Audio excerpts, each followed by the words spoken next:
Assalamualaikum warahmatullahi wabarakatuh. Alhamdulillahirrabbilalamin. Selamat malam tentunya untuk para pemirsa TV Al-Wafa Tarim yang menyaksikan acara siaran langsung pada malam hari ini. Di acara di mana kami mengangkat beberapa pertanyaan yang datangnya dari para pemirsa dari berbagai platform.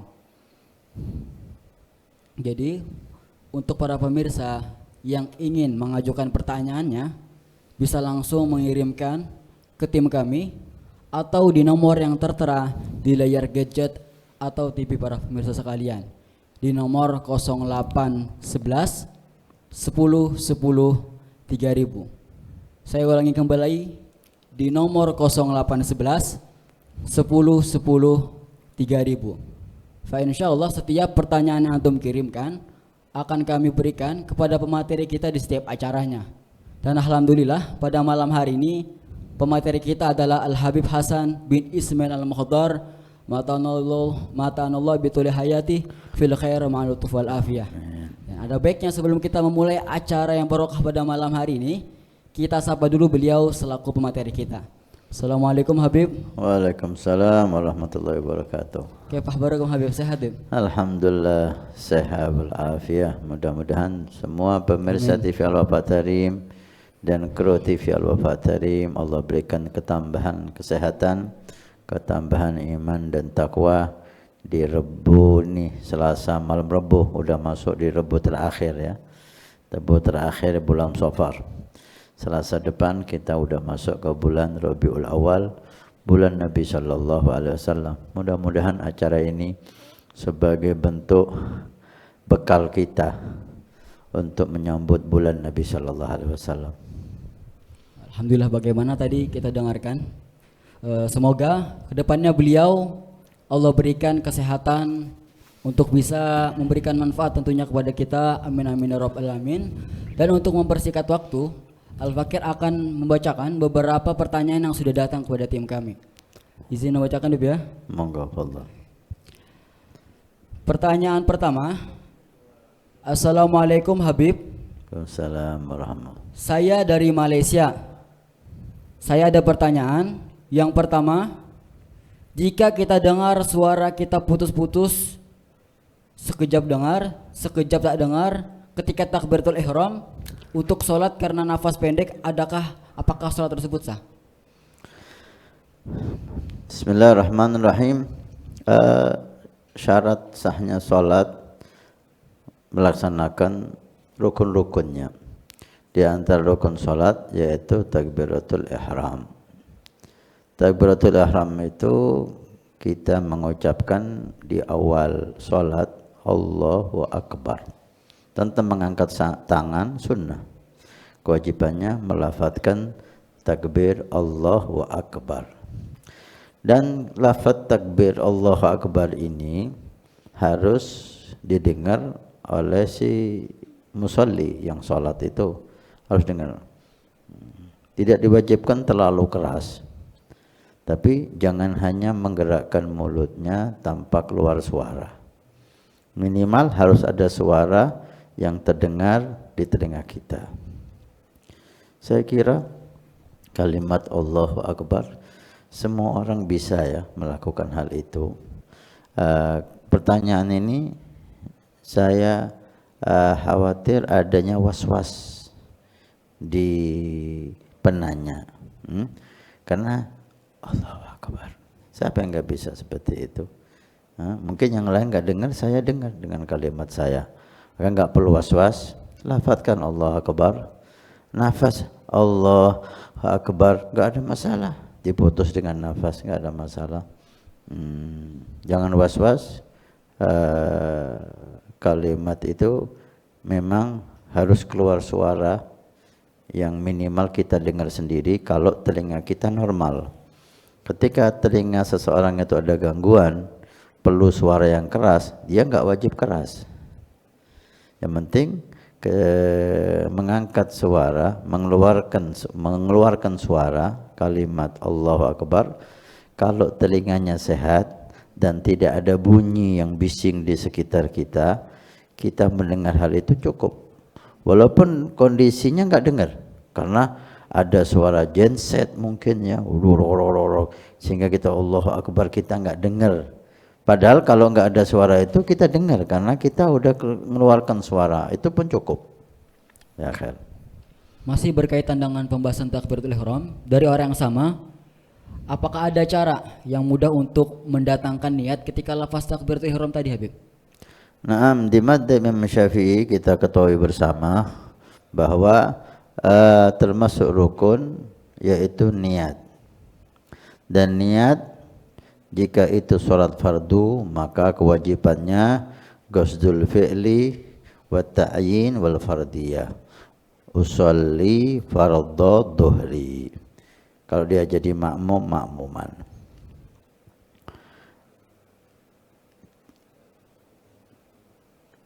Usolli fardhu dhuhri ini harus ada dalam hati kita antara lafaz Allah sampai akbar, itu ada. Menghadirkan niat itu usolli fardhu dhuhri, usolli fardhu asri dan seterusnya di dalam hati antara Allah dan akbar, itu mungkin agak sulit bagi sebagian orang. Apalagi kalau dia was-was ya. Kalau dia was-was, maka sering kita dapatkan orang itu dari berusaha untuk menghadirkan niat usolli fardhu dhuhri ketika Allah dan akbar sampai mereka mengulang-ulangi takbir. Allah, Allah, Allahu Allah. Karena apa? Ingin menghadirkan usolli fardhu dhuhri antara Allah sampai akbar. Kalau kita kesulitan itu atau was-was, maka Habib Salim pernah memberi solusi kepada salah satu kiai yang was-was untuk mentaklid madhab Abdullah bin Abbas. Abdullah bin Abbas adalah sahabat yang mulia. Menurut pendapat beliau tidak diwajibkan menghadirkan niat usolli fardhu dhuhri dalam hati ketika Allah dan akbar. Tapi menurut beliau cukup kita khusyuk, hadir hati kita di dalam sholat itu cukup ketika takbir. Allahu Akbar, udah yakfi, cukup. Walaupun tidak menghadirkan usolli fardhu dhuhri, usolli fardhu asri dan seterusnya. Nah, ini bisa digunakan, dipakai, diamalkan untuk orang-orang yang kesulitan atau was-was ya. Dan ini dari Habib Salim Asy-Syatiri yang cerita kepada saya, si penanya sendiri, salah satu kiai yang saleh, Kiai Hashir dari Tengkina Madura, cerita sama saya sendiri. Dia ketika menceritakan tentang beliau itu was-was ketika takbir dan bertanya kepada Habib Salim, maka diberi solusi oleh Habib Salim Asy-Syatiri untuk mengambil pendapat sahabat Abdullah bin Abbas. Maka ini bisa diamalkan karena inti solat itu khusyuk. Jangan sampai kita ini terlalu fokus kepada lafaz, kepada kalimat-kalimat yang memang kalimat itu wajib kita seriusi, tapi bukan itu inti dari semuanya. Inti sholat itu hadir hati kita kepada Allah. Maka jangan sampai karena berusaha untuk menghadirkan niat, memperdengarkan lafaz Al-Fatihah yang memang itu rukun, tapi kita melupakan khusyuk. Kemudian dari orang yang sama tadi, orang dari Malaysia, pertanyaan ketiga, Habib, bolehkah ketika membaca surat Al-Fatihah perlahan seperti berbisik ketika sholat? Mohon penjelasan. Surat Al-Fatihah seperti hanya takbir, seperti hanya tasyahud dan salam dan sholawat Nabi di tahiyat akhir, kewajibannya memperdengarkan dirinya sendiri, mengeluarkan suara sekiranya dia dengar, cukup. Sampainya nggak dengar nggak ada masalah. Ya, kemudian pertanyaan berikutnya Assalamualaikum. Waalaikumsalam. Saya Maunah dari Pasuruan. Izin bertanya Habib. Yang pertama, adakah amalan-amalan untuk memulai usaha seperti jualan online agar diberikan kelancaran, keberkahan dan laris manis? No, ini Maunah dari Pasuruan.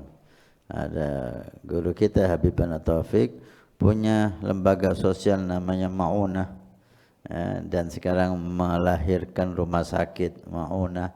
Mudah-mudahan cepat sukses dan cepat beroperasi, karena itu sangat membantu umat Nabi Sallallahu Alaihi Wasallam. Kita ucapkan berkah insyaallah kepada Maunah yang ada di Pasuruan memulai usaha. Tidak ada yang lebih indah daripada kita menambah takwa kita kepada Allah. At-taqwa itu adalah kunci keberkahan. Allah berfirman, wa man yattaqillaha yaj'al lahu makhraja wa yarzuqhu min haitsu la yahtasib. Coba tambah takwa Anda, salatnya bertambah khusyuk, sunnah-sunnahnya, jaga mata, jaga lisan, Qurannya ditambah. Ini sangat mempengaruhi rezeki. Dan istiqamalah membaca ayat ini. Wa may yattaqillaha yaj'al lahu makhrajan wa yarzuqhu min haitsu la yahtasib wa may yatawakkal 'ala Allah fa huwa hasbuh innallaha balighu amrih qad ja'ala Allahu likulli syai'in qadra. Ini dibaca 7 kali. Pagi 7, sore atau malam 7. Dan kalau memang dibutuhkan ijazah, wa sahat lana al-ijazah wa adrana fil ijazah, maka kita beri ijazah kepada si penanya dan semua pemirsa TV Al-Wafatarim untuk membaca ayat wa man yattaqillaha yaj'al lahu makhraja ila akhirih sebanyak 7 kali pagi, 7 kali sore. Kemudian salat berjamaah. Salat berjamaah ini mengundang rezeki. Dan membaca surat Al-Waqiah setiap sore, ini juga mengundang rezeki dengan hadis yang sahih. Kemudian membaca Al-Ikhlas setiap masuk rumah. Setiap masuk rumah, setelah Assalamualaikum, salawat kepada Nabi, Allahumma salli Muhammad sekali, membaca surat Al-Ikhlas 3 kali. Qul huwallahu ahad, selamat banyak 3 kali setiap masuk rumah. Kemudian kalau ada semangat, bacalah la ilaha illa anta al-malikul haqqul mubin. La ilaha illa anta al-malikul haqqul mubin 100 kali di siang hari. Yang ke-100 ditambahi Muhammad Rasulullah Shadiqil Wa'dil Amin. La ilaha illallah al-malikul haqqul mubin, ya. La ilaha illallah al-malikul haqqul mubin sebanyak 100 kali. Terakhir Muhammad Rasulullah Shadiqil Wa'dil Amin, yang ke-100. Kalau ada semangat lagi, maka jalin silaturahmi dan jangan lupa bakti sama orang tua ditingkatkan. Insyaallah ketika Anda bertambah takwa Anda membaca ayat ini, wa man yattaqillah 7 kali pagi, 7 kali sore, ditambah lagi surat Waqiah, ditambah membaca Al-Ikhlas setiap masuk rumah 3 kali, surat salat duha, dan kemudian membaca la ilaha illallah al-malikul haqqul mubin 100 kali. Anda seriusi pekerjaan Anda, karena Allah itu senang seorang hamba jika melakukan apapun termasuk dunia, menseriusinya. Atqanahu, innallaha ahabba abdan idza amala amalan atqanah. Betul-betul menseriusi, wa insyaallah Allah buka rezeki. Tawakkal ala Allah, Allah buka rezeki, dan yakini pemberi rezeki Allah. Kita hanya berusaha, ikhtiar, dan itu pun dengan niat yang baik, dihitung ibadah oleh Allah. Pertanyaan kedua datangnya dari Maunah di Pasuruan tadi, masih berkaitan tentang muamalat. Bagaimana hukum jual beli makanan dengan anak yang belum balik, seperti anak TK atau anak SD, Habib? Mohon penjelasannya. Ulama memperbolehkan al-mu'atah, jual beli tanpa adanya akad, ya itu namanya mu'atah. Syarat jual beli kan harus ada akad ya, ijab dan qabul. Saya jual, saya beli. Kalau ada akad ijab dan qabul harus ada mukallaf di situ, baligh agil. Baligh agil itu harus. Tapi ada pembahasan mu'atah, jual beli tanpa ada akad. Berapa ini? Ini 2000. Oh ya, ini langsung dibayar, itunya dikasihkan. Tanpa saya jual, tanpa saya beli. Ini namanya mu'atah. Dibahas oleh ulama dengan pembahasan yang panjang. Intinya ada beberapa pendapat. Pendapat yang bisa kita ambil, jika hal-hal itu sepele, hal-hal sepele, harga 2000, 3000, mentok 5000 lah. Seperti jajanan anak kecil-kecil itu diperbolehkan. Mu'atah, demikian juga dengan anak kecil. Tapi kalau jual belinya itu sesuatu yang besar, ya, mobil, rumah dan seterusnya, hal-hal yang mahal, maka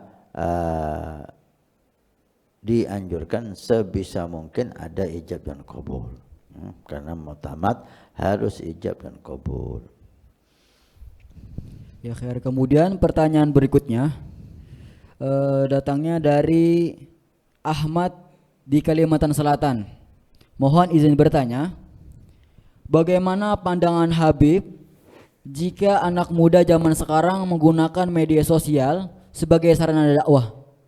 Misalnya dengan mengunggah acara keagamaan seperti majelis, sholawatan, atau haul agar yang melihat tergerak hatinya untuk menghadiri, atau dengan mengedit video-video ceramah ulama yang bermanfaat lalu diunggah ke media sosial. Bagaimana pula jika ada orang yang berkata kepada anak muda tersebut so alim, padahal ia tidak bermaksud demikian dan hanya hadir ke majelis-majelis tanpa niat seperti itu.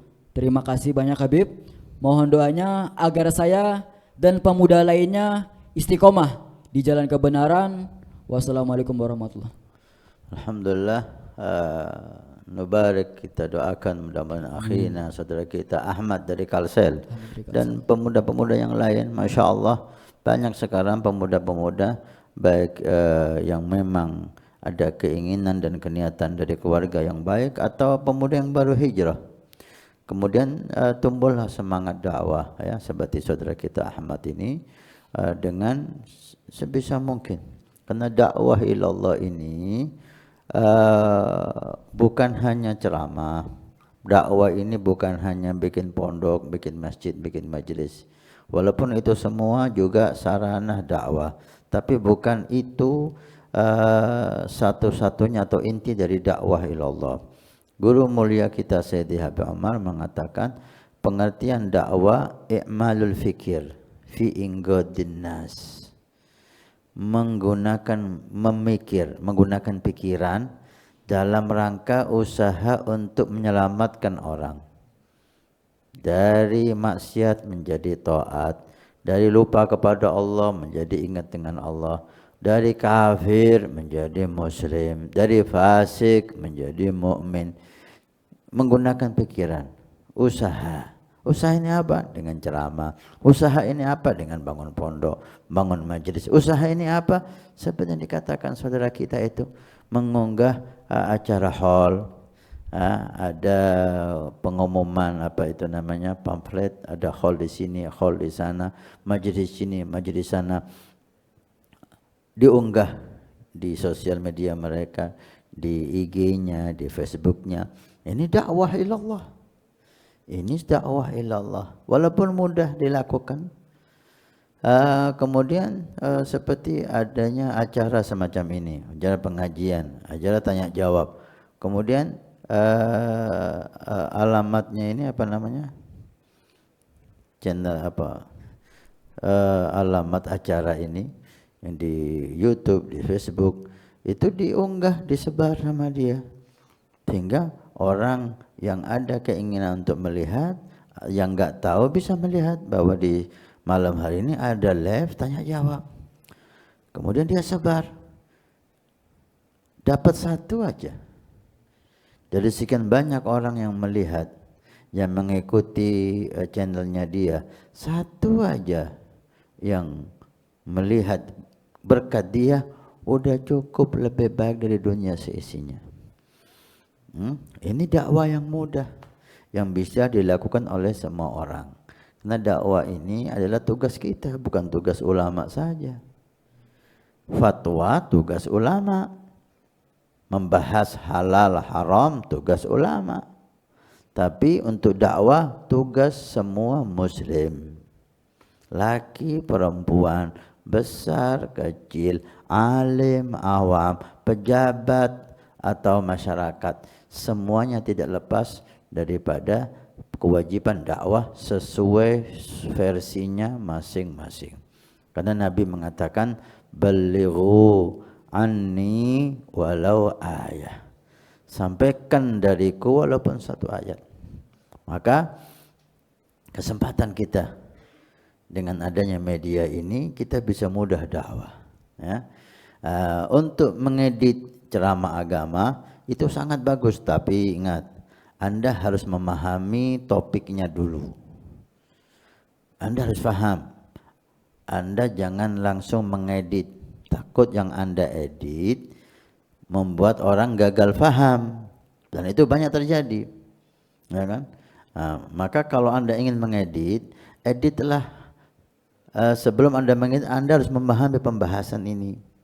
Anda harus yakin bahwa Anda paham apa yang akan Anda edit. Setelah, kalau Anda nggak yakin kepahaman Anda perlu tanya dulu. Ini maksudnya seperti ini, apa benar pemahaman saya? Takut pemahaman saya salah. Kalau udah Anda paham benar, yakin, maka silahkan Anda edit sesuai dengan lebih singkat supaya orang itu mudah memahami. Karena kadang-kadang jawaban itu agak panjang kan, memberi contoh, mungkin 2-3 contoh. Anda ringkas menjadi satu contoh. Yang penting isinya yakin itu bisa mempermudah orang untuk paham dan tidak menyimpang dari pembahasan inti, tidak membuat orang gagal paham karena ada beberapa kalimat yang penting Anda edit, sehingga tujuan daripada ilmu itu tidak tersampaikan seluruhnya, apalagi membuat orang itu fitnah, ya. Ini banyak terjadi. Maka untuk mengedit Anda perlu berpikir dulu, Anda perlu lihat dulu, Anda pahami dulu, Anda pastikan pemahaman Anda benar. Setelah itu silahkan. Naam. Tentang komentar orang, dikatakan sok alim, sok soleh, itu hanya orang, gitu loh. Kita ini enggak usah repot dengan omongan orang. Orang itu berhak bicara apapun, berhak. Qul ma tasya' ya dzal fudul, kata Abdullah Haddad, silahkan berkata. Mulut-mulutnya ketika itu salah yang dihisab dia, ketika itu mengandung ghibah dosanya dia, fitnah apalagi bencana menimpa dia, kita enggak ada hubungannya sama omongannya orang. Dan kita punya prinsip, kita yakin bahwa yang kita lakukan ini baik, yang kita lakukan nilainya ibadah, yang kita lakukan nilainya ta'ah. Mau apa lagi nunggu orang? Mau apa lagi dengarkan omongan orang? Omongan orang tidak menambahi kita apapun, tidak mengurangi kita apapun. Biarin. Jawab dengan senyuman dan i'rad, berpaling dari dia. So alim, doakan menjadi alim benar, selesai. So soleh, doakan jadi orang soleh benar, selesai. Enggak usah kita sampai perasaan, sampai sakit, sampai marah. Omongan orang tidak perlu membuat kita mengambil sikap. Biarkan. kita yakin ini benar, kita yakin ini baik, jalan. Orang mau ngomentar apa silahkan. Itu kita harus punya prinsip, ya. Kita harus punya prinsip. Masa kalah sama yang jelek? Itu yang menyebarkan video-video jelek. Dia nggak takut dikatain orang, padahal itu jelek. Dan kita yang menyebarkan video bagus, video baik, masa takut diomongi orang? Memang agama ini seperti sabda Nabi, bada ad-dinu ghariban, agama ini permulaannya orang memegang teguh agama ini aneh di saat itu. Karena saat itu zaman jahiliyah. Maka sahabat Nabi SAW yang menyebarkan agama ini dianggap aneh. Wa sayaudu ghariban kama bada, dan akan kembali lagi aneh seperti dimulai. Orang yang berdakwah aneh, anak muda yang memposting ceramah agama para asatid aneh. Tapi Nabi mengatakan fatuba lil ghuraba, beruntunglah mereka yang dianggap aneh karena kebaikan. Beruntung menurut Nabi Muhammad. Enggak ada masalah. Dia katakan sok alim, sok soleh, sok suci, sok ini, sok itu, silahkan, enggak ada masalah. Enggak perlu marah, enggak perlu dikomentari. Akhir. Kemudian pertanyaan berikutnya. Assalamualaikum Habib, izin bertanya. Bagaimana menghadapi rekan kerja yang toksik, Habib? Sering ngomong kotor gitu. Yang suka menyebarkan gosip dan merusak reputasi orang lain. Mohon pencerahannya. Terima kasih. Wildan dari Tulungagung. Ad-dinu nasihah. Agama ini adalah nasihat. Tugas kita ya menasihati dia. Nasihati setiap dia berbuat jelek, nasihati. Yang penting nasihat itu dalam kondisi yang sendirian, artinya bukan di depan orang. Di depan orang itu bukan nasihat, cacian. Ya, kita sama dia. Menasihati orang di depan orang, apalagi pakai mic. Nah, sendirian dipanggil. Kalau bisa kasih hadiah dulu, supaya ada taklif, ada rasa cinta. Kemudian hendaknya nasihat itu dengan hati penuh cinta kepada yang akan kita nasihati. Jangan merendahkan dia. Mungkin dia sekarang berbuat jelek, tapi suatu saat dia akan berubah menjadi orang yang jauh lebih baik dari kita. Yang kedua, harus dengan rasa cinta, mahabbah, dan tetap husnudzon, dia lebih baik dari kita. Yang ketiga, pilih kalimat yang indah, yang bagus, yang tidak menyentuh perasaannya. Ya wahai saudaraku, ini dosa, ini kalimat sabda Nabi SAW mengundang malapetaka bagi kita. Eman kan? Gara-gara 1-2 kalimat seseorang masuk neraka jahanam 70 tahun. Yani, mungkin dia enggak mendengarkan sekali, berbuat itu lagi, nasihati lagi. Berbuat itu lagi, nasihati lagi. Pokoknya ketika Anda tahu dia berbuat itu di depan Anda, jangan Anda diam, nasihati sampai dia bosan. Sehingga nanti dia minimal kalau enggak mau sadar, dia tidak akan melakukan hal itu di depan kita, karena kita akan menegurnya. Tegur terus, tetap senyum, tetap rahmat, tetap sayang, tetap pilih kalimat yang bagus, walaupun mengulanginya 70 kali. Tetap, jangan berubah sikap Anda, jangan keras, jangan sudah dikasih tahu, tetap lembut, tetap sayang, tetap husnudzon. Mungkin dia nanti sadar, atau minimal dia tidak akan berbuat itu di depan Anda. Alhamdulillah. Kemudian pertanyaan berikutnya.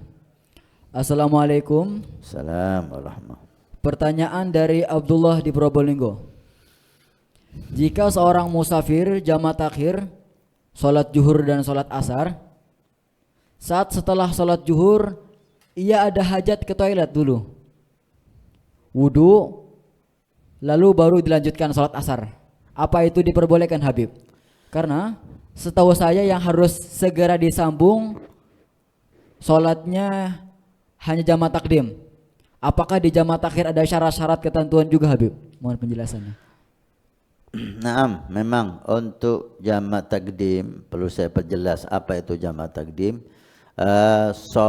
Solat asar digabung dengan solat duhur dan dilakukan di waktu duhur. Itu namanya jama' takdim. Jama' takhir, solat duhur digabungkan di waktu asar, dilakukan pada waktu asar. Dua solat ini ada syaratnya masing-masing. Jama' takdim syaratnya harus dimulai dengan duhur dulu. Kemudian di dalam solat duhur diwajibkan niat di dalam hati untuk jama' takdim, melakukan solat asar setelah duhur ini.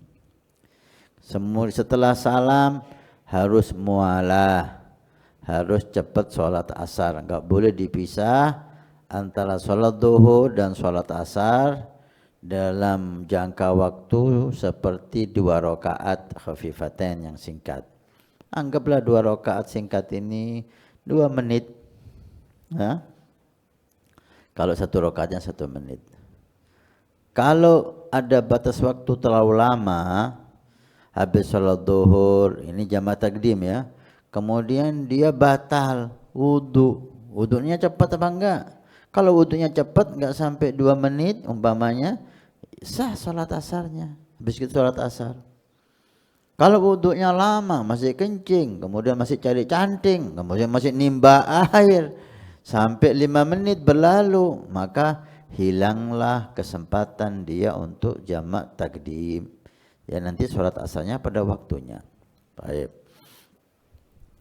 Kemudian untuk jama' takhir seperti yang ditanyakan, kalau jama' takhir syaratnya harus niat takhir pada waktu duhur, karena dia akan melakukan sholat duhur di waktu asar, mengakhirkan sholat duhur di waktu asar kan. Nah, ketika waktu duhur, kalau bisa ketika adzan duhur, kalau dia udah niat mau takhir, dengar adzan duhur langsung niat jama' takhir. Saya akan melakukan sholat duhur di waktu asar, jama' takhir. Udah cukup. Ketika waktu asar tiba, maka dia dihimbau, 3 wajib. Dihimbau sholatnya duhur dulu supaya urut. Ya. Habis sholat duhur baru sholat asar. Dihimbau. Loh, jika ada jamaah asar Habib, eman kalau sholat duhur kehilangan jamaah asar, saya sholat asar dulu kemudian sholat duhur, boleh di madhab Imam Syafi'i ya, walaupun di madhab Imam Ahmad enggak boleh, karena madhab Imam Ahmad harus urut, sholat itu harus urut. Kalau sholat duhur sama asar harus duhur dulu, enggak boleh asar kemudian duhur. Tapi di madhab Imam Syafi'i diperbolehkan. Baik. Kemudian setelah sholat duhur dia akan sholat asar, bolehkah disela, dijedah, kamar mandi dulu, kemudian dia buang air, kemudian habis buang air kok kepingin mandi, mandi dulu, mandi sampai setengah jam, 1 jam, gak ada masalah, karena waktu asar panjang. Untuk jama' takhir tidak diwajibkan mualah, boleh antara duhur dan asarnya dipisah dengan apapun boleh. Alhamdulillah. Kemudian pertanyaan berikutnya, Assalamualaikum Habib, izin bertanya. Warahmatullah. Saya Lukman Hakim dari Bintaro. Belakangannya marak sebuah pernyataan bahwa di balik rezeki kita itu ada hak orang lain, semisal zakat, sedekah dan pajak. Apakah pajak merupakan kewajiban dari harta yang harus kita keluarkan? Atas jawabannya terima kasih. Di harta kita memang ada kewajiban zakat, ada juga sedekah, Haqqun ma'lum, ini ulama mengatakan haqqun ma'lum ini di luar zakat. Nah, ini kewajiban tentang harta kita. Tentang pajak di dalam Islam tidak mengenal orang muslim itu dipajak. Nah, muslim dipajak itu tidak ada di dalam Islam. Tapi kita hidup di negara yang mewajibkan kita untuk pajak, mau diapain? Itulah. Mau diapain? Ya lakukan aja. Apakah itu boleh tidak bukan urusan kita, bukan kita yang bikin peraturan, gitu kan, pemerintah. Dan kita hidup di negara ini, maka kalau kita nggak bayar pajak, kita akan dikejar-kejar, dipersulit hidup kita. Anggap aja nggak bayar pajak nggak dosa umpamanya, walaupun di situ banyak ulama membahas. Kalaupun nggak dosa, hidup kita akan capek, dikejar-kejar, dipersulit. Ya. Udah bayar aja. Itu gimana Habib? Kalau ulama yang mewajibkan pajak, ya selesai, berarti itu masuk dalam kewajiban. Kalau memang ikut ulama yang tidak wajib pajak, ini perbuatan salah yang dilakukan oleh pemerintah, ya kita oleh Nabi disuruh taat kok sama pemerintah. Seperti hadis yang sahih yang diriwayatkan oleh Hudzaifah bin Yaman. Hudzaifah bin Yaman bertanya kepada Nabi tentang pemerintah yang zalim, apa yang harus kita lakukan? Nabi mengatakan tasma' wa tuti', taat dan patuh. Sampai kapan wahai Nabi?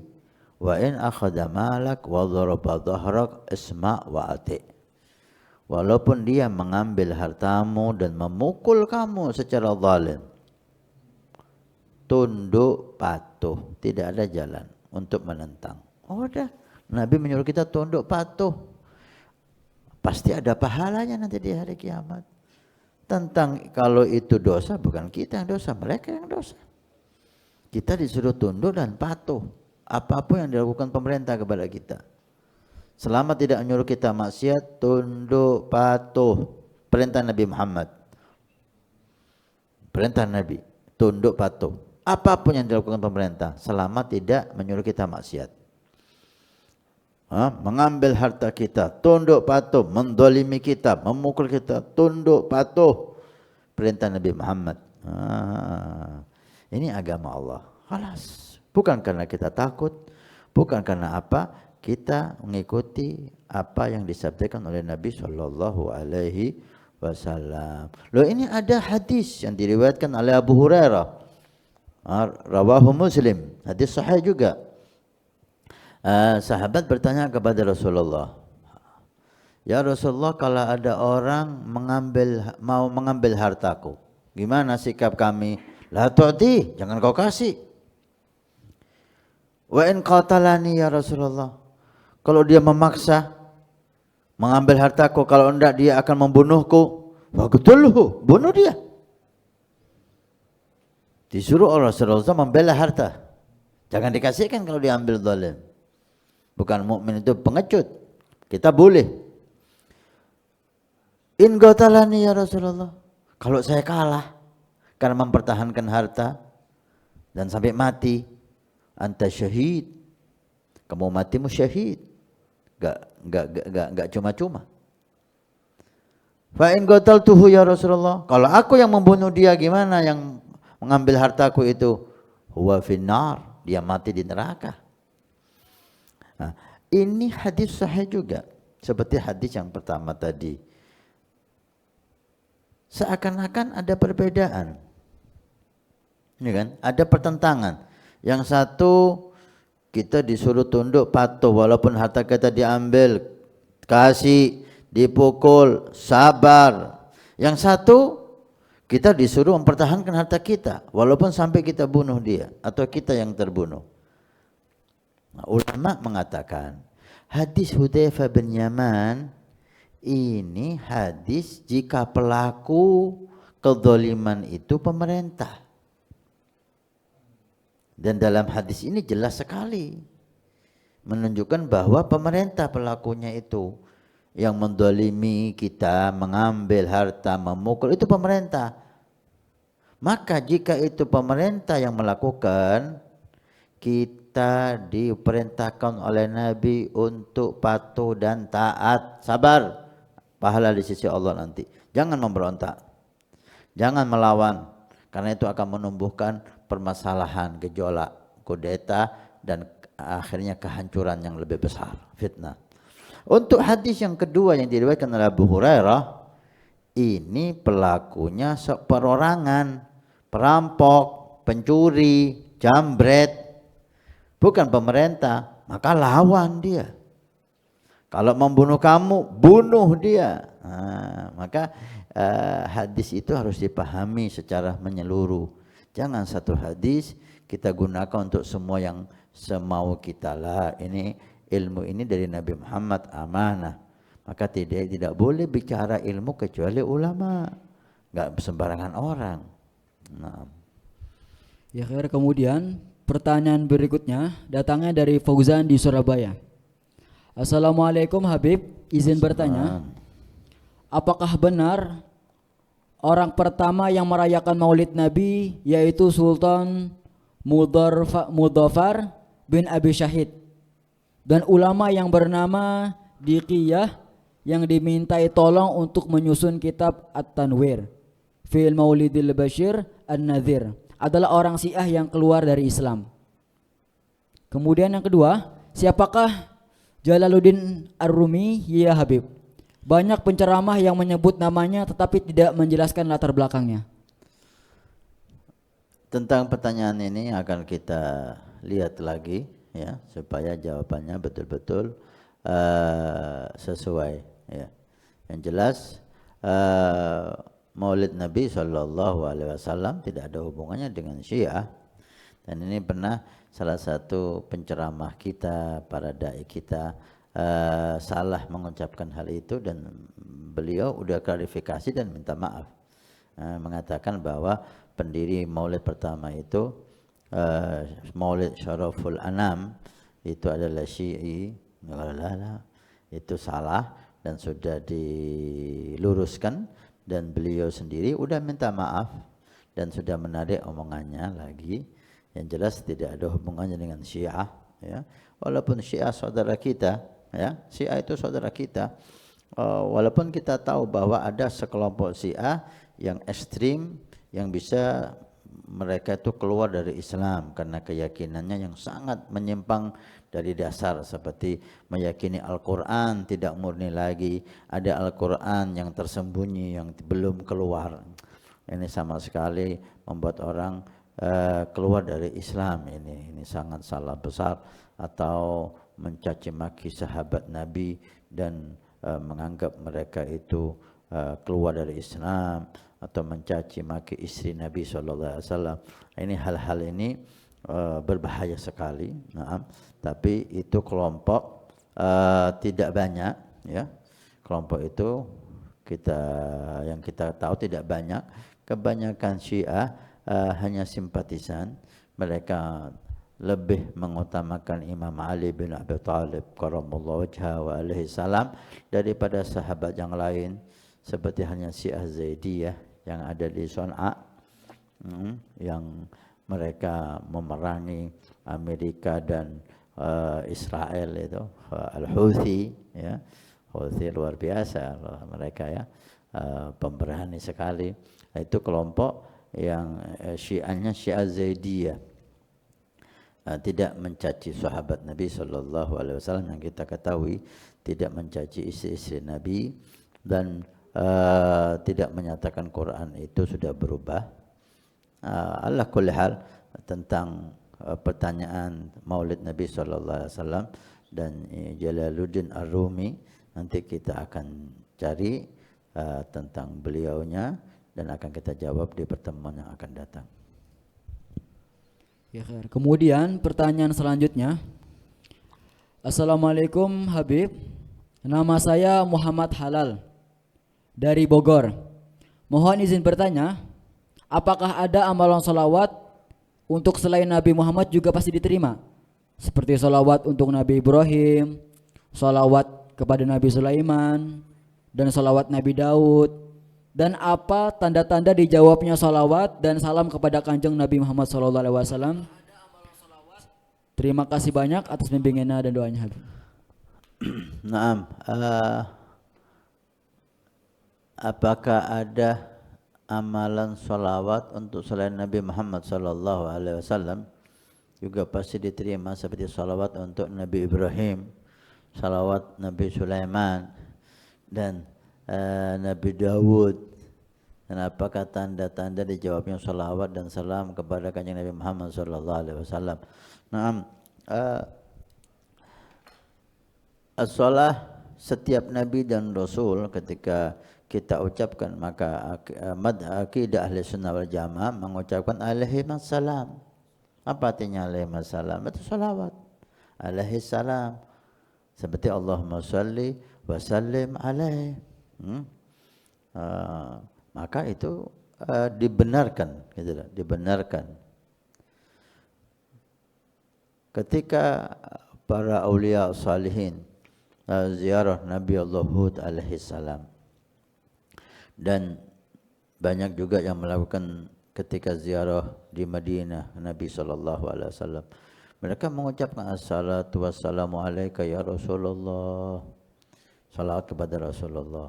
Kemudian assalatu wassalamu alaika wa ala abuka wa ala abina Adam, salawat kepadamu wahai Nabi dan kepada Nabi Adam, kepadamu wahai Nabi wa ala Nabi Idris. Assalatu wassalamu alaika wa ala Yusuf, salat kepada Nabi dan kepada Nabi Yusuf, Nabi Ibrahim, Nabi Ishak, Nabi Yaqub dan seterusnya. Tapi itu biasanya diatafkan kepada sang Nabi. Nanti Allahumma salli ala Sayyidina Muhammad wa ala Nabi Ibrahim. Seperti salawat Ibrahimiyah, di situ menyebut Nabi Ibrahim. Dan satu-satunya salawat dari Nabi sallallahu alaihi wasallam salawat al-Ibrahimiyah. Itulah salawat yang murni dari Nabi Muhammad yang kita baca di tasyahud. Allahumma shalli ala sayyidina Muhammad abdika wa rasulika an-nabiyil ummi. Kemudian wa ala sayyidina Muhammad kama shallaita ala sayyidina Ibrahim wa ala sayyidina Ibrahim. Wa barik ala sayyidina Muhammad wa ala sayyidina Muhammad abdika wa rasulika nabiyil ummi wa ala ali Muhammad wa azwajihi wa dzurriyyatihi wa kama barakta ala sayyidina Ibrahim wa ala sayyidina Ibrahim. Artinya salawat Ibrahimiyah adalah salawat yang dari Nabi sallallahu alaihi wasallam. Menyebut Nabi Ibrahim, tapi biasanya diatafkan kepada Nabi Muhammad. Salawat kepada Nabi Muhammad dan Nabi Musa. Salawat kepada Nabi Muhammad dan Nabi Dawud. Ya, seperti ketika salam assalatu wassalamu alaika kepadamu wahai Rasulullah wa ala Ibrahim. Assalatu wassalamu alaika ya Rasulullah wa ala Dawud. Jadi ataf kepada Nabi. Jarang kita temukan Allahumma sholli ala Nabi Dawud, Allahumma sholli ala Nabi Adam. Jarang, walaupun boleh, enggak dilarang. Tapi yang dilakukan oleh ulama-ulama kita bersolawat kepada Nabi, kemudian ditambah dengan para nabi, para rasul tadi itu. Bahkan para malaikat disebut di sana. Nah, terus apa lagi tadi? Apa tandanya kalau salawat itu diterima Habib? Tanda semua ibadah diterima oleh Allah Subhanahu wa taala. Di Hikam Ibn Athaillah As-Sakandari di situ dibahas bahwa ketika ibadah itu benar dan ikhlas, maka ibadah itu diterima. Benar dan ikhlas. Benar menurut syariat, kemudian ikhlas ketika melakukannya, itu sudah diterima. Tentang tandanya, memang seseorang ketika bersolawat terasa sejuk hatinya. Nah, kesejukan hati itu tanda diterima. Ketika orang bersolawat meneteskan air mata karena rindu Nabi. Nah, tetesan air mata karena rindu Nabi itu tanda diterima. Tapi bukan berarti jika tidak ada ketenangan di hati. tidak ada air mata yang menetes, berarti enggak diterima. Enggak seperti itu. Enggak seperti itu. Jika sholawatnya benar dan ikhlas, itu diterima. Walaupun tidak ada tandanya.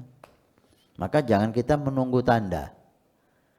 Sehingga nanti ibadah kita ini ingin mendapat tanda itu.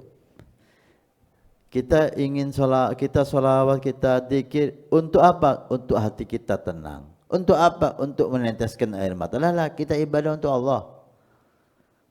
Tanda itu bonus. Namanya bonus. Bisa dikasih, bisa tidak. Kalau ditanya diterima atau tidak, selama ibadah kita benar dan ikhlas, diterima oleh Allah. Apalagi sholawat, kurang ikhlas pun diterima kata ulama. Alhamdulillah, karena banyaknya pertanyaan pada malam hari ini, nampaknya para pemirsa cukup semangat. Ada beberapa pertanyaan yang masih belum kita angkat, tapi sebelum kita melanjutkan ke pertanyaan berikutnya, kita akan jeda iklan terlebih dahulu. Jadi untuk para pemirsa, pantau terus, stay tune terus acara siaran langsung di TV Al-Wafa Tarim. Alhamdulillah, sebelum kita melanjutkan ke pertanyaan berikutnya, Al-Fakir ingatkan kembali untuk para pemirsa yang belum men-share acara saya langsung pada malam hari ini, bisa men-share video acara saya langsung ini kepada kerabat, keluarga, agar supaya manfaatnya tidak hanya kepada kita saja tapi kepada orang terdekat kita. Kemudian untuk para pemirsa yang masih ingin mengajukan pertanyaannya, bisa langsung menghubungi di nomor 0811 10 10 3000. Terima kasih. Kemudian kita lanjutkan ke pertanyaan berikutnya. Assalamualaikum Habib. Assalamualaikum. Perkenalkan, saya hamba Allah dari Jateng, Kabupaten Kendal. Bagaimana menyikapi jamaah sholat setelah salam untuk berjabat tangan? Soalnya ada yang pakai dan yang tidak. Soalnya tempat musola saya, imamnya ada 2, berbeda mazhab, dan apa hukumnya? Alhamdulillah. Salaman setelah sholat, ya. Memang yang kita ketahui tidak ada anjuran dari Nabi Shallallahu Alaihi Wasallam setelah sholat kita salaman, dan kita tidak melihat hal itu dilakukan oleh ulama-ulama kita ketika kita di Mekah, di Hadramut, kita enggak mendapatkan itu. Tapi tidak ada larangan, gitu loh. Tidak ada larangan untuk salaman. Mana yang lebih afdal? Yang lebih afdal setelah sholat itu membaca dzikir. Jangan sibuk dengan salaman. Kalau kita bicara yang lebih afdal, karena anjurannya setelah salam itu kita istighfar. Ada anjuran-anjuran Nabi SAW, ya, membaca Allahumma inni ala dzikrik wa syukrik wa husni ibadatik, seperti yang diperintahkan oleh Rasul kepada sahabat Mu'ad. Ya Mu'ad inni uhibbuk, wahai Mu'ad aku cinta kepada kamu, kata Nabi.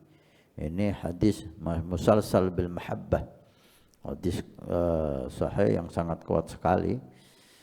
Nabi mengatakan kepada sahabat Mu'ad, wahai Mu'ad inni uhibbuk, aku cinta sama kamu, maka jangan kamu tinggal setelah sholat kamu membaca doa Allahumma inni ala dzikrik wa syukrik wa husni ibadatik. Ya Allah, bantu aku untuk selalu berzikir, untuk selalu mensyukuri nikmat dan ibadah kepada kamu.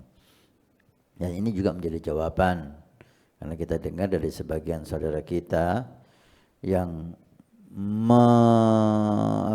menyalahkan untuk orang berdoa setelah sholat. Dia mengatakan tidak ada dalil. Kalimat tidak ada ini seakan-akan dia membaca semua kitab hadis. Siapa yang membaca semua kitab hadis? Maka kalimat tidak ada ini kalimat tidak sopan.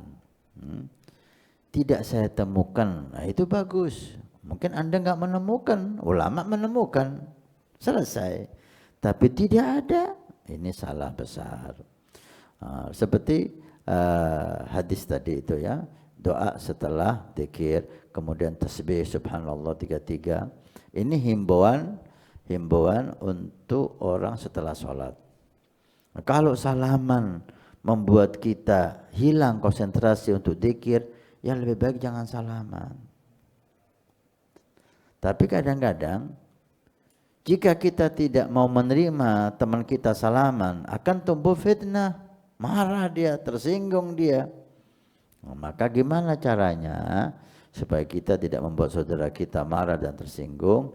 Imam memberikan penjelasan kepada makmum bahwa setelah salam dari sholat fardu, konsentrasi zikir, konsentrasi doa. Setelah selesai sholat, selesai zikir, selesai doa, silahkan salaman. Jadi salamannya setelah selesai semuanya. Tapi kebiasaan kita kan enggak di masjid kita. Assalamualaikum, assalamualaikum, langsung tangannya gini salaman. Kita enggak menerima, takut tersinggung, menerima otomatis terganggu zikir kita. Walakul hal, memang yang kita temukan habis sholat itu zikir, bukan salaman. Ya kita rubahlah kebiasaan yang kurang pas itu, ya, walaupun tidak dilarang. Ya, kemudian pertanyaan berikutnya. Ini loh caranya yang bagus. Jangan ketika orang ngajak salaman, bid'ah. Ya, ente sikap kamu ini juga bid'ah seperti ini. Ini bukan sunnah Nabi. Sunnah Nabi itu lemah lembut. Apalagi niatnya dia bagus. Dia mungkin nggak paham bahwa sunnahnya itu dzikir. Dia nggak paham. Terus kamu tegur dengan keras gitu, kamu juga bid'ah. Cara menegurnya itu salah. Nah, setelah sholat, kalau mau memahamkan, pahami. Ketika dia ngata salaman, mau diapain ya salaman aja deh. Nyenengkan hati orang juga ibadah kok. Setelah itu dipahamkan. Kemudian pertanyaan berikutnya. Assalamualaikum Habib. Dari Fatih di Probolinggo. Apakah ada amalan di Rabu Pungkasan? Sekian, terima kasih Habib. Rabu Pungkasan, kebetulan besok ini Rabunya Rabu Pungkasan ya. Artinya Rabu Pungkasan itu Rabu terakhir bulan Safar. Rabu terakhir bulan Safar dinyatakan Rabu Pungkasan. Pungkasan itu bahasa Indonesia, Rabu terakhir. Setelah ini masuk bulan Maulid. Memang ada beberapa pendapat ulama ya. Yang jelas Nabi SAW bersabda, tidak ada itu namanya bala berhubungan dengan bulan. La tayra wa la safara atau kama qala Nabi SAW melarang, meyakini bahwa bulan ini bulan bala, bulan ini bulan musibah, Rabu terakhir itu Rabu turutnya bala, dan kita betul-betul meyakini itulah.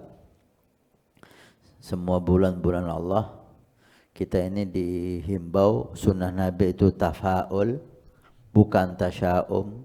Tafaul itu mengaitkan kebaikan dengan semua acara. Kita keluar lihat kucing yang indah, Masya Allah. Pertama keluar lihat makhluk Allah yang indah, Insya Allah hari ini Allah jadikan hari indah. Itu tafaul, gak apa-apa. Tapi tasya'um, kita keluar kelihatan gagak hitam. Oh, ada apa ini kok langsung ada gagak hitam di siang hari seperti ini, enggak biasanya, apakah akan terjadi musibah, bencana? Ini namanya tasya'um, dilarang, enggak ada. Nabi yuhibbul fi'la, senang tafaul. Tapi Nabi enggak mau tasya'um. Karena kalau tafaul ini husnudzon sama Allah, tasya'um suudzon sama Allah. Dan Allah menyatakan dalam hadits qudsi, ana inda dhonni abdi bi, saya tergantung sangkaan hambaku kepadaku. Ada apa kita menyangka Allah berbuat jelek kepada kita? Kita lebih baik menyangka Allah berbuat baik sama kita. Dan fal yadunnu bima syaa, kata Allah, maka terserah hambaku mau mengira aku bagaimana. Allah menyerahkan takdirnya kepada kita, maka kita husnudzon sama Allah. Allah akan mengampuni dosa kita, Allah akan memberi rezeki kita, dan seterusnya. Baik, lebih pungkasan, memang ada beberapa riwayat ya, walaupun riwayat itu tidak tidak ditemukan keasahannya secara kuat dan seterusnya. Ala kulli hal, jangan kita yakini bala musibah di hari apapun walaupun rebu pungkasan. Kita lihat bagaimana para salaf kita menindaki atau berbuat di rebu terakhir ini. Kata Habib Abdul Haddad mengajak kita, ilzam kitab Allah, lazimi Al-Quran, watba' sunnatan, ikuti sunnah, karena dasar hukum kita Al-Quran dan sunnah. Tapi tidak semua orang berhasil memahami Al-Quran dan memahami sunnah. Berapa banyak orang gagal faham. Gimana supaya pemahaman kita atas Quran dan sunnah Nabi betul-betul sesuai yang diinginkan oleh Allah dan Rasul? Dikasih solusi oleh Abdul Haddad. Waqtad hadakallah bil aslafi. Maka untuk kamu menerapkan Al-Quran dan sunnah, ikuti salaf. Karena salaf kamu, ulama pendahulu kamu, jauh lebih alim dari kamu, jauh lebih warok dari kamu, jauh lebih faham tentang Al-Quran dan hadis dari kamu, jauh lebih baik dari segala hal dari kita. Maka untuk aman, ikuti mereka, karena mereka akan selalu berjalan di Al-Quran dan hadis. Kita lihat para salaf kita, apa yang dilakukan di rebu pungkasan. Mereka membuang itu keyakinan hal-hal yang jelek. Malah mereka menghibur diri dan orang-orang dekatnya, baik itu keluarga atau santri, pergi ke tempat-tempat yang indah, ke taman, ke pantai, ke kolam renang yang tidak ada maksiat di situ ya. Kemudian dijadikanlah acara, terutama sore hari di hari Rebu pungkasan itu, zikir, baca kitab-kitab salaf, dibuat ibadah dengan nuansa yang indah, sehingga kita keluar dari rumah menunjukkan bahwa Rebu ini nggak ada masalah, dan kita gunakan untuk zikir, ibadah, menunjukkan kalaupun ada bala, kita dalam keadaan ta'ah, insyaallah selamat dari bala. Itu yang dilakukan para salaf kita. Walaupun ada beberapa amalan seperti di kitab Kanzun Najah wa Surur ya, itu kitab banyak dipakai juga oleh para ulama kita. Di antaranya ini kitab Kanzun Najah wa Surur, enggak tahu sahibul kitab mengambilnya dari riwayat bagaimana ya. Yang penting kitab Kanzun Najah wa Surur ini juga dipakai kadang-kadang oleh Habib Salim Asy-Syatiri menjadi dalil beberapa yang ada di kitab itu. Ada sholat di situ 4 rakaat. Di rakaat pertama membaca Al-Fatihah, kemudian membaca surat Al-Kautsar 17 kali. Rakaat kemudian membaca surat Al-Ikhlas 5 kali, surat Al-Falaq 1 kali, surat An-Nas 1 kali. Ini 4 rakaat. Mungkin di rakaat pertama 17 setelah Fatihah, 17 Inna A'tainakal Kautsar. Rakaat kedua 5 dari Al-Ikhlas setelah Fatihah. Rakaat ketiga setelah Fatihah Al-Falaq sekali. Rakaat keempat setelah Al-Fatihah An-Nas sekali. Kemudian membaca doa, ada doanya cukup panjang, bisa dibuka di kitab Kanzun Najah wa Surur. So, bismillahirrahmanirrahim. Allahumma shalli ala sayyidina Muhammad wa ala sayyidina Muhammad. Allahumma ya syadidul quwa wa syadidul mihal ya azizul dallat li izzatika jami'ul khalqik ila akhiri. Kemudian dianjurkan juga membaca Yasin di hari itu sekali. Ketika sampai pada bacaan salamun qaulam min rabbir rahim, ayat itu diulangi 313. Salamun qaulam min rabbir rahim, salamun qaulam min rabbir rahim, salamun qaulam, sebanyak 313 kali. Kemudian dilanjutkanlah pembacaan Yasin itu. Setelah pembacaan Yasin, baca doa Allahumma shalli ala sayyidina Muhammad wa ala sayyidina Muhammad salatan tunjina biha min jamil ahwal wal afat ila akhirih. Ini dikutip kitab Kanzun Najah wa Surur. Boleh Anda amalkan karena semuanya doa. Anda yang tidak tertarik, Anda enggak perlu mengamalkan karena tidak sampai kepada kita riwayat dari Nabi Muhammad. Nah, mungkin ini ijtihad ulama, dan ijtihadnya ulama juga perlu kita hargai. Mungkin ada riwayat yang enggak sampai kepada kita. Yang jelas tidak perlu dibuat masalah, Anda boleh mengamalkan. Kalau Anda mau mengamalkan, Anda ikut kitab Kanzun Najah wa Surur, bukan ikut majalah, bubu dan koran. Anda ada kitabnya, ada ulamanya. Kalau Anda enggak percaya, enggak usah diamalin, selesai. Yang penting jangan maksiat di hari itu dan banyak zikir. Baik. Kemudian ada juga dari Al-Habib Idrus bin Umar Al-Habsyi, tokoh ulama auliya as-salihin. Ada doa di situ. Allahumma inni uqaddimu ilaika baina yaday wa yaday auladi wa ahli dairati. Kemudian membaca qul a'udzu birabbil falaq. Kemudian wallahu khairu hafidzan wa huwa arhamur rahimin. Nanti bisa diminta ke TV Al-Wafa Tarim ya, karena bacaannya cukup panjang. Bagi yang mau mengamalkan silahkan gitu. Tapi ini ijtihad ulama yang kita ketahui, karena kita tidak sampai kepada kita riwayat tentang hal ini. Dan semuanya isinya doa, isinya zikir. Kalau doa zikir enggak bisa disalahkan. Taib. Ini dikutip dalam kitab Al-Fuyudatul Arsyiyah. Anda mengikuti ini, Anda ngikutin kitab. Taib. Intinya jaga jangan maksiat. Itu utamanya. Kedua, tambahlah zikir, tambahlah doa. Karena zikir dan doa adalah penolak bala. Zikir dan doa penolak bala. Sampai dikatakan oleh Imam Ja'far Shadiq, innal barqa, petir itu, yusibul mu'min wa ghairi, bisa menimpa orang kafir dan bisa menimpa orang mukmin. Petir itu bisa menyambar orang kafir dan orang mukmin pun bisa tersambar petir. Walakin la yusibudz dzakir. Tapi petir tidak bisa menyambar orang yang sedang berzikir kepada Allah. Kalau petir enggak bisa menyambar orang yang zikir, maka dengan Anda berzikir kepada Allah, Anda akan selamat dari bala musibah. Ya Khair, kemudian pertanyaan berikutnya datangnya dari Maisarah di Tiris Probolinggo. Di Jawa ada tradisi jenang suro dan jenang sofar. Adakah sejarah tentang jenang tersebut?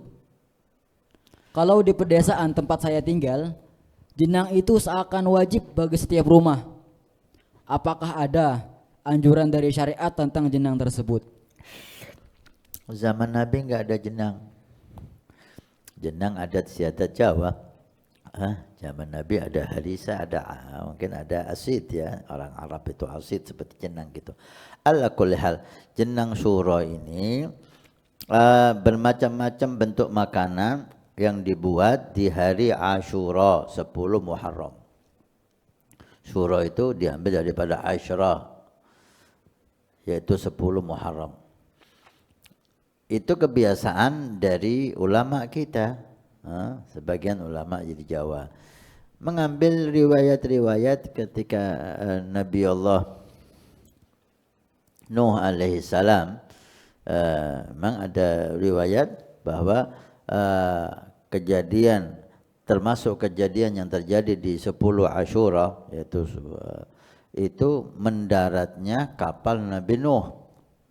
Setelah sekian lama kapal itu di lautan, karena semua jadi laut kan, sebumi ini semua jadi laut, nggak ada darat sama sekali, karena sehingga tidak ada kehidupan kecuali yang ada di kapal Nabi Nuh. Semuanya nggak ada gitu, semuanya mati kecuali yang ada di kapal Nabi Nuh. Itu beberapa lama itu kapal itu ke barat ke timur sampai mendarat, habislah air tadi itu pada 10 Muharram. Dan saat itu mereka diriwayatkan ada beberapa macam makanan. Nah, disitulah karena orang Jawa ini senang makan, maka itu diambil menjadi adat, dibuatlah di bulan Syuro beberapa macam jenang Syuro, ya, beberapa macam itu. Ala kulli hal, kebiasaan yang tidak melanggar syariat. Kalau dikatakan wajib ya tidak bisa dikatakan wajib, bahkan tidak bisa dikatakan sunnah membuatnya itu. Tapi memberi hadiah kepada tetangga itu sunnah, dengan jenang atau dengan yang lain, kan?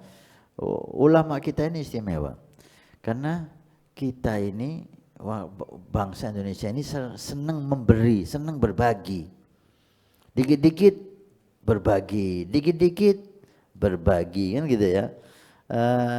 Asyura berbagi jenang syuro, dimakan sendiri enggak, dibagikan tetangga. Ada orang mati makan, ada orang nikah makan, ada pindah rumah makan, fi kulli makanin makan. Setiap tempat kita ini disajikan makanan. Sampai para ulama kalau datang ke Indonesia ini capek, bukan capek pidato, capek makan. Ini dari kedermawan, sifat dermawan bangsa Indonesia ini dan sifat berbagi yang begitu indah. Maka hal-hal yang berkaitan dengan makanan ini pasti makmur. Nggak ada masalah. Anda kalau ingin membuat jenang itu, buatlah jenang itu dengan niat menggembirakan saudara Anda. Anda nggak ingin buat, nggak usah buat. Yang penting jangan Anda mencaci yang buat jenang, jangan mencaci yang nggak buat jenang. Daripada Anda mencaci yang buat jenang, Anda lebih baik buat jenang, jangan nyaci orang. Atau Anda mencaci yang nggak buat jenang, maka lebih baik Anda nggak usah buat jenang, tapi nggak usah caci orang. Mencaci saudara kita itu haram. Ya. Kemudian pertanyaan berikutnya datang dari Fahri di Jember, Habib. Mencaci saudara seiman dan seagama kan dilarang dalam Islam. Sekarang ini ada yang ngaku Islam, bahkan ngaku barisan pembela Wali Songo. Mereka sering memfitnah dan membuat umat Islam pecah belah. Bagaimana tanggapan Habib? Sudah Anda katakan tadi bahwa mencaci bukan ajaran Nabi sallallahu alaihi wasallam. Melaknat bukan ajaran Nabi sallallahu alaihi wasallam. Mencaci, melaknat itu ajaran orang fasik, ajaran orang kafir, mencaci dan melaknat. Tapi ajaran Nabi sallallahu alaihi wasallam, Nabi bersabda, "Lastu sabbaban wala la'ana." Aku bukan yang suka mencaci dan melaknat. Udah jelas syariat Nabi. Syariat Nabi udah jelas, dengan alasan apapun, dengan cara mencaci, dengan cara melaknat, ini tidak bisa dinyatakan benar. Melanggar sunnah Nabi benar dari mana? Melanggar syariat Nabi dikatakan benar dari segi mana? Niat saya, niat Anda untuk Anda. Siapa yang tahu niat orang? Enggak ada yang tahu niat orang. Tapi syariat itu menilai zahir. Niat yang bagus tidak bisa membuat orang itu membolehkan menggunakan cara yang jelek. Kalau udah caranya jelek, udah pasti ini nggak benar. Membela agama tapi dengan mencaci. Membela agama dengan melaknat. Anda maksiat sama Allah. Niat saya membela agama, niat Anda tidak berpengaruh. Yang jelek menjadi baik karena niat Anda, yang haram menjadi halal karena niat Anda, yang dosa menjadi dapat pahala karena niat Anda. Enggak ada. Selama udah maksiat sama Nabi, maka Anda salah. Anda salah. Hal ini sudah cukup jelas ya. Dan bangsa Indonesia ini bangsa yang terkenal sopan, ya, terkenal sopan santun, lembut.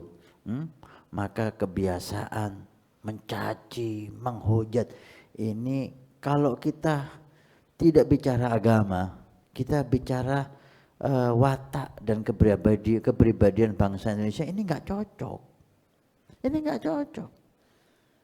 Wali Songo adalah ulama kita, terkenal santun, terkenal akhlak.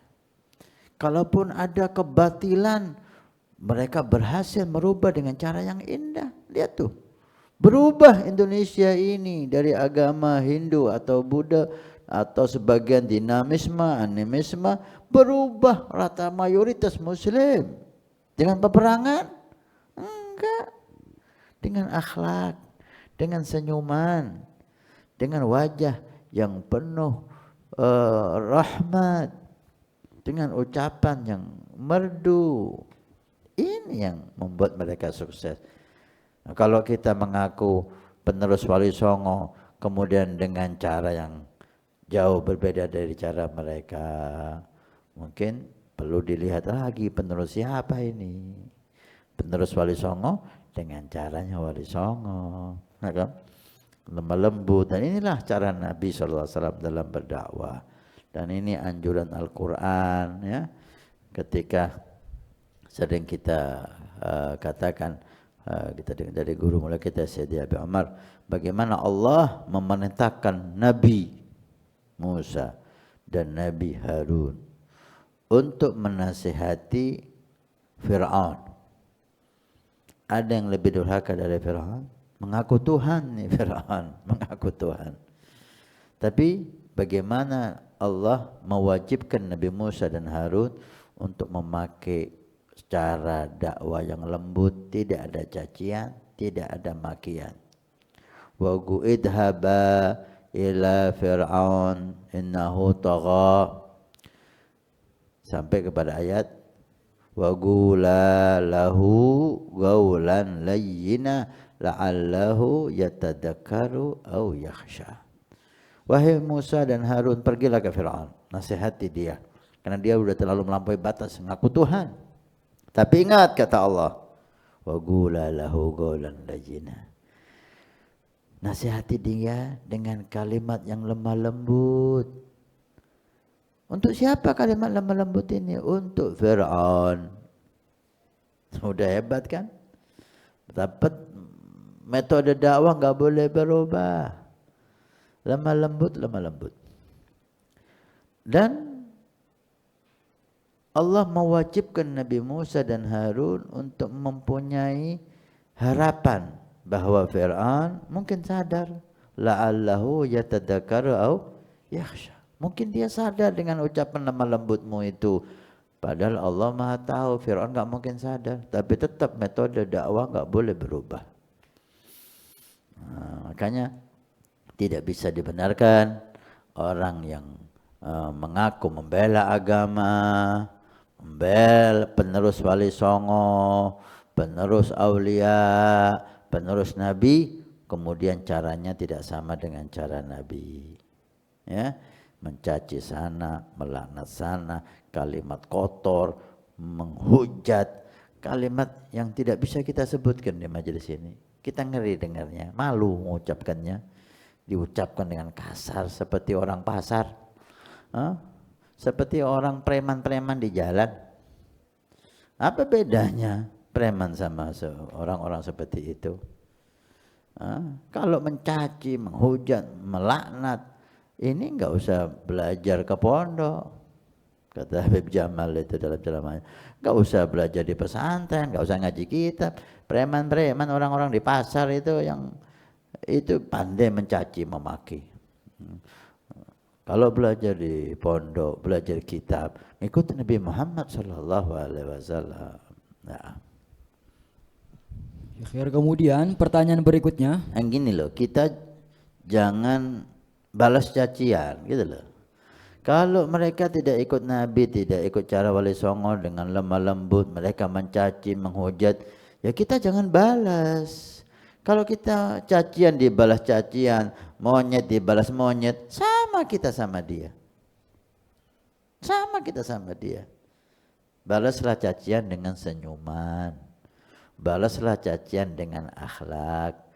Kalau nggak mampu, balas cacian dengan berpaling dari dia. Biarin urusan dia, mencaci dia yang dicatat oleh Allah. Di hari kiamat dia yang diminta tanggung jawab. Udah biarin. Jangan kita turun derajat seperti mereka. Karena kita temukan saudara kita seperti itu, mencaci dibalas caci. Ente sama dia sama, satu kelas. Ente sama dia 11, 12. Sama-sama enggak ikut Nabi Muhammad. Nah, yang ikut Nabi Muhammad, cacian dibalas senyuman. Cacian dibalas dengan akhlak. Kalau bisa beri hadiah, senyuman. Ada akhlak Nabi, ini akhlak Ahlul Bait. kemudian pertanyaan berikutnya datangnya dari Hizam di Malaysia, Habib. Hizam dari Malaysia. Ada 2 pertanyaan di sini.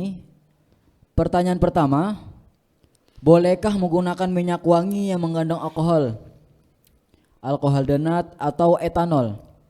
Ada pula minyak wangi yang katanya tiada alkohol seperti oat, gaharu yang tidak mempunyai seberang label pada botolnya yang sering dijual di luar majelis ilmu. Perlukah kita ambil tahu kandungannya alkohol atau tidak? Atau dikira harus hukumnya semuanya? Yang kita ketahui dulu waktu kita belajar di Tarim, bahwa alkohol yang dicampur dengan minyak wangi, ya, itu bukan jenis alkohol yang untuk minuman keras. Namanya sama alkohol, tapi jenisnya berbeda. Alkohol yang dibuat campuran minyak wangi itu alkohol racun. Artinya racun, jika diminum orang itu enggak mabuk tapi mati. Seperti baygon. Racun enggak najis. Tapi alkohol yang dibuat minuman keras itu alkohol jenis yang memabukkan. Nah, semua yang memabukkan najis. Alkohol yang dipakai untuk campuran minyak wangi itu bukan jenis yang memabukkan. Tapi itu jenis seperti racun, jika diminum mati. Maka enggak najis. Yang najis itu hanya yang memabukkan. Maka hal ini membuat semua minyak wangi yang ada alkoholnya enggak ada masalah. Enggak ada masalah sama sekali. Mau dipakai sholat, mau dipakai untuk majelis, enggak ada masalah. Akhir. Allahu a'lam, jika ada pemahaman lain, ini yang kita pahami tentang jenis alkohol. Pertanyaan kedua, dan bolehkah menggunakan sabun mandi atau sampo yang tidak ada tanda halalnya, Habib? Di secara al-ada, ada muhakkamah, ya. Jadi kaidah al-ada muhakkamah. Adat kebiasaan itu menjadi hukum. Kebiasaan di daerah itu ketika sesuatu tidak ada label halal, apakah itu menjadi haram? Atau label halal ini hanya tambahan aja? Banyak hal-hal yang halal yang enggak ada label halal. Karena di sebagian tempat label halal itu harus nambah biaya lagi. Harus ada uang yang dikeluarkan oleh perusahaan itu untuk menampilkan label halal. Sehingga itu membuat orang berpikir 2 kali untuk menampilkan label halal. Itu yang pertama. Yang kedua, memang ada sesuatu makanan atau produk itu memang nggak menampilkan label halal karena nggak halal. Karena ada kandungan di situ, babi, kandungan hal yang najis. Maka hal itu kembali kepada adat. Kembali kepada adat. Kalau air minum udah jelas yang memproduksi pondok pesantren, nggak ada label halal, apakah perlu ditanya ini air boleh diminum apa enggak? Air putih yang produk pondok pesantren. Nah, ini sudah nggak usah ente tanya, nggak ada label halal karena pondok ini nggak mau keluar biaya lagi, ya kan? Atau makanan yang dijual oleh orang-orang Muslim nggak ada label halal, daerah-daerah Islam nggak ada label halal, ya nggak perlu kita ragu lagi. Tapi ketika kita pergi ke restoran yang bisa halal bisa haram, itu kita perlu hati-hati. Kita perlu hati-hati. Karena pernah terjadi sama saya dan putri-putri saya. Putri saya ini seneng makanan sushi, apa itu? Sushi ya? Makanan Jepang itu. Putri saya itu seneng itu. Gak tahu ada apanya itu. Padahal saya kurang nyambung gitu. Ala kulli hal, ketika kita pergi ke restoran waktu itu di Jogja, kita tanya apakah sushi di sini ini halal. Mereka katakan halal. Tidak ada yang minyak babi atau apapun di restoran ini. Oke lah, kita makan di sana. Kemarin beberapa waktu yang lalu kita ke Surabaya dengan restoran yang sama. Sushi itu dengan satu restoran cabangnya. Kita pikir itu sama kan? Tapi perasaan anak-anak bilang ini sama Abah, seperti yang di Jogja ini persis halal. Sebentar kok Abah nggak enak. Saya tanya, apakah ini halal? Maaf Pak, ini enggak. Loh, saya makan dengan restoran yang sama di Jogja kok halal? Iya, yang merek ini ada memang yang halal, ada yang masih belum halal. Kebetulan yang di sini ini enggak halal. Kita tegur, kenapa enggak Anda kasih tahu yang makan di sini? Kan banyak orang Muslim seperti kita enggak enak ngomongnya. Kita tegur, kita salahkan. Anda enggak enak ngomong kalau ini enggak halal. Tapi apakah Anda enak orang kecewa seperti saya sekarang ini? Saya udah masuk ke sini, udah pesen makanan, ternyata enggak halal. Enak itu memang, saya bayar sesuatu yang enggak bisa saya makan. Nah, artinya kita perlu tanya, ya, kita perlu tanya ketika kita berada di tempat-tempat yang syubhat, tempat-tempat yang kemungkinan halal dan haramnya ada, perlu ditanya, apakah ini makanan halal atau tidak. Alhamdulillah mereka jujur kok. Mereka jujur. Bahkan di Singapura itu saya salut. Saya pernah masuk ke restoran ikan bakar, ikan. Saya lihat semuanya ikan, gak ada makanan lain. Ikan fresh. Saya senang ikan fresh itu. Maka saya beli. Ketika dia melihat kita pakai gamis, pakai kopiah, dia malah, saya nggak tanya, saya pikir ini ikan, apanya yang haram, gitu loh. Ternyata dia bilang, maaf, I am sorry, not halal katanya. Kita yang diingetin, ini nggak halal. Saya bingung, ini kan ikan, apanya yang nggak halal? Ternyata kita lupa minyak gorengnya. Minyak yang dioleskan minyak bakarnya itu ada kandungan babinya.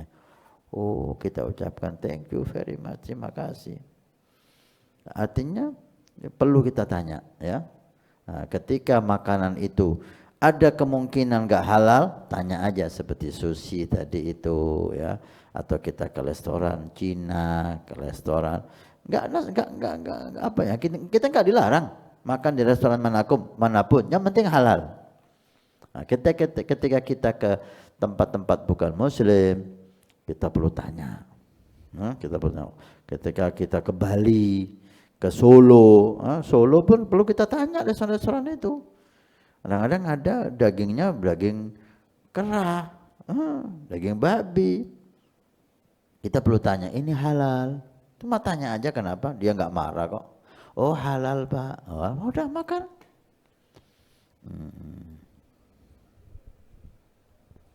Kemudian pertanyaan berikutnya. Assalamualaikum Habib, saya Adi dari Bekasi. Izin bertanya, akhir-akhir ini saya sering bangun lebih awal, sekitar jam 3 sampai jam 4 pagi. Saya merasa ini saya disuruh untuk sholat malam. Tapi saya ingat ceramah seorang dai bahwa jika masih punya hutang sholat wajib, maka haram melakukan sholat sunnah. Karena dulu saya sering meninggalkan sholat wajib dan belum diqadha sampai sekarang. Mohon nasihatnya Habib. Naam. Memang fuqaha mengatakan seperti itu ya. Ketika kita punya hutang sholat wajib, maka bayarlah hutang sholat wajib itu. Nah, karena itu modal kita. Ya, modal kita. Sunnah itu bonus tambahan, keuntungan. Tapi kadang-kadang orang ingin sholat tahajud gitu loh. Ada orang itu ingin sholat tahajud. Sebagian ulama itu memberi solusi. Ketika kita melihat orang itu ingin sholat tahajud, walaupun sholat tahajud itu sholat yang setelah tidur, ya. Sebagian mengatakan sholat fardu kalau kita lakukan setelah kita tidur bisa jadi tahajud, walaupun sebagian besar mengatakan sholat sunnah setelah tidur, baik itu ba'da isya dan seterusnya, itu bisa menjadi tahajud kalau kita lakukan setelah kita tidur. Jangan kita terlalu kaku ya. Kita sebutkan fuqaha semacam ini. Kalau kita bahas, bagi orang yang meninggalkan sholat dengan sengaja, pendapat yang mu'tamad harus diqadai kan semuanya. Tapi ada pendapat lain kan seperti itu, walaupun dhaif, gitulah. Maka suruh orang itu mengqadai, tapi jangan kita terpaku dengan pendapat yang satu ini. Orang itu imannya berbeda. Kalau orang nggak sholat 10 tahun, bisa kita bayangkan kalau kita pakai pendapat ini, maka dia hanya boleh makan, sholat, nggak boleh aktivitas yang lain. Apakah orang mampu? Gak boleh dia duduk santai ini itu, sholat qadai sampai habis. Apakah mampu? Apakah seperti ini ajaran kita? Ajaran Islam itu apakah seperti ini?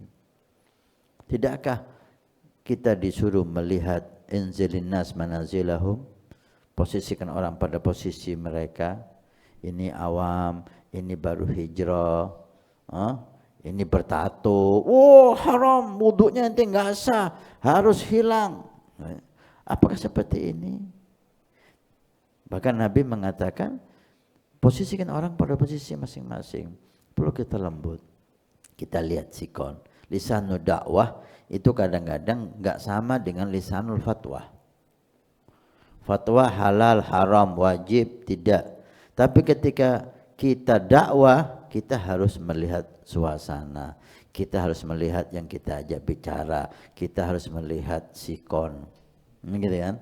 Maka disitulah kita mengambil pendapat ulama, bukan untuk mempermudah atau mengentengkan, menggampangkan syariat, lah, untuk membuat orang ini semakin cinta dengan Allah.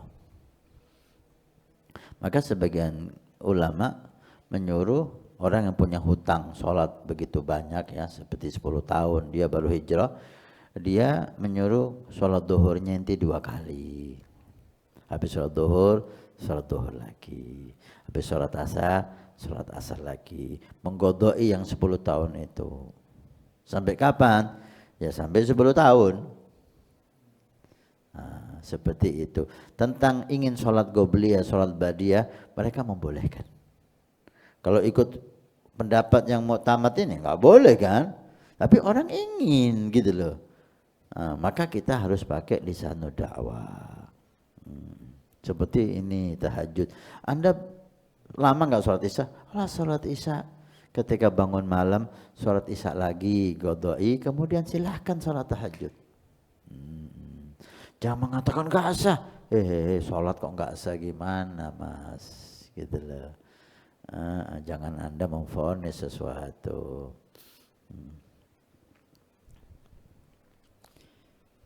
Kemudian pertanyaan berikutnya. Assalamualaikum warahmatullahi wabarakatuh, Habib. Saya Karim dari Karawang. Semoga Habib dan kru TV Al-Wafa Tarim diberikan sehat selalu dan selalu dalam ridha Allah. Habib, saya tidak punya pertanyaan, saya hanya minta fadilah-fadilah berbakti kepada orang tua. Biar bisa melegakan batin saya dan menambah semangat saya. Saya lagi diuji, orang tua saya sakit, Habib. Sekarang mau prosedur operasi, mohon doanya Habib semoga lancar dan disembuhkan. Terima kasih. Hakadha dunya. Inilah dunia, ya. Tidak ada hidup di dunia ini tanpa ujian. Siapapun kita pasti akan dapat ujian. Karena Allah udah berjanji, wala nabluwannakum. Aku pasti akan menguji kamu.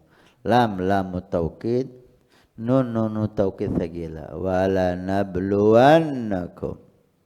Udah, gak ada jalan. Siapapun kita. Bahkan orang mukmin, orang saleh, wali, nabi, orang kafir, tapi nggak ada ujian mereka, nggak ada. Manusia yang hidup pasti ada ujian, termasuk Anda, ya. Tapi bagaimana kita menyikapi ujian? Kita nggak bisa lepas dari ujian, kita nggak bisa lari dari ujian. Hadapi ujian itu dengan takwa Allah. Kalau seseorang itu merasa berat dengan ujiannya, ketahuilah takwanya kurang. Itu kuncinya. Takwa kita kurang. Karena kalau kita takwa, kita pasti akan kuat. Ujian gimana pun hebatnya. Karena kalau kita ini bersambung dengan Allah, hubungan kita harmonis dengan Allah, ujian seberat apapun terasa ringan, terasa kecil. Karena Allah memberi kita kekuatan. Tapi ketika kita jauh dari Allah, ujian sekecil apapun terasa besar. Jadi intinya bukan besar kecilnya ujian yang membuat orang itu kuat atau enggak kuat. Intinya bagaimana kita, hubungan kita dengan Allah. Kenapa para nabi itu terkenal asyaddu bala, orang yang paling besar balanya itu nabi. Tapi kenapa nabi itu selalu bahagia, senyum?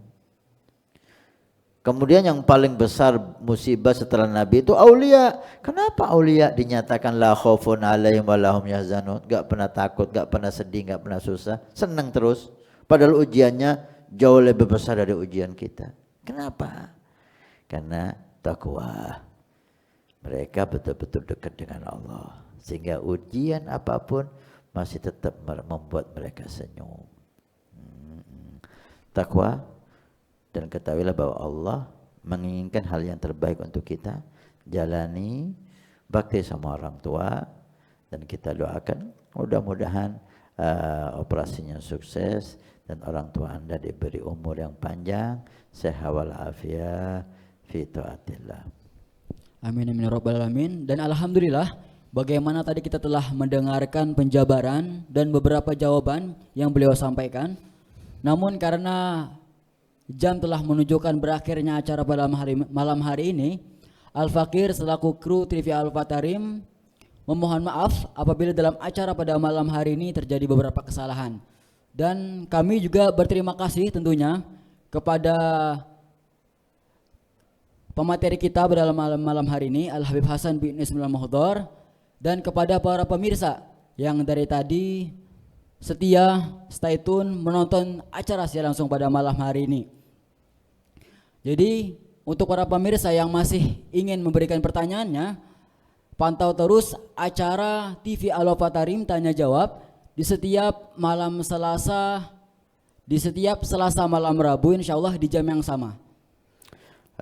Tadi kita sempat mending tentang siapa yang pertama membuat maulid ya.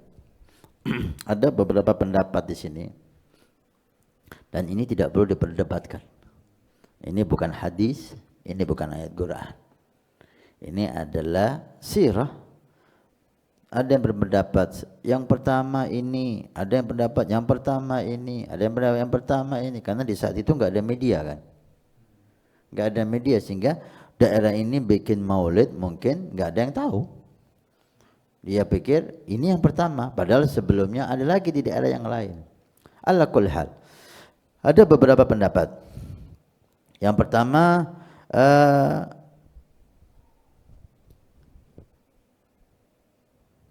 dinyatakan bahwa peringatan Maulid Nabi Shallallahu Alaihi Wasallam pertama kali digagas oleh seorang imam azim yang terkenal, yaitu Salahuddin Al-Ayyubi pada tahun 1137 Hijriah.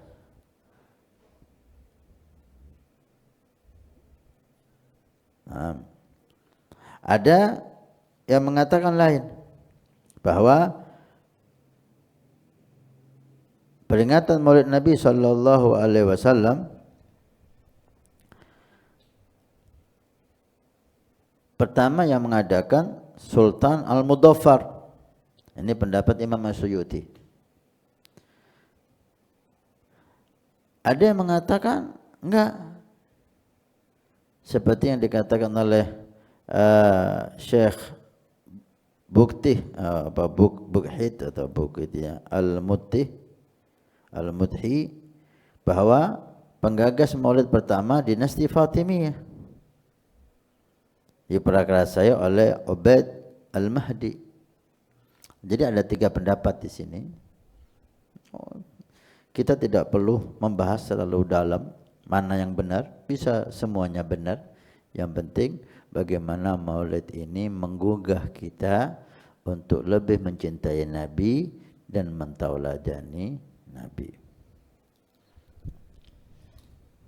Semoga acara kita pada malam hari ini betul-betul membuahkan kebaikan dan manfaat dan membawa perubahan tentunya kepada kita di dunia dan akhirat. Saya selaku kru TV Al-Wafa Tarim, Assalamualaikum warahmatullahi wabarakatuh.